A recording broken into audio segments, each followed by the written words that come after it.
2Gனா என்னையா? அலைக்கற்று காத்து, வெறும் காத்த மட்டுமே வித்து கோடி கோடியா ஊழல் பண்ற ஊரியா அது? செல்போன் ஆடம்பரம், தண்ணி அத்தியாவசியம். இந்தியாவுக்கு ஃபேக்டரியே வேணாம்னு நாங்க சொல்ல வரல. குடிக்கிற பால்ல இருந்து தயார் பண்ற சோப்பு வேணாம்.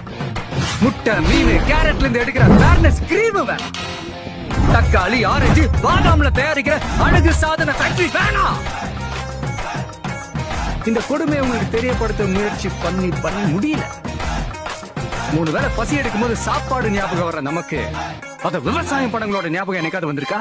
இத சொல்லத்தான் டிவி சேனல் கிட்ட கேட்டோம். ஆனா டிவில லேடிய வைக்கவும், சமையல் செய்யவும், டான்ஸுக்கு மார்க் போடவும் டைம் இருக்கு. ஒரு கிராமம் அழிய போறத சொல்ல 2 நிமிஷம் இல்ல.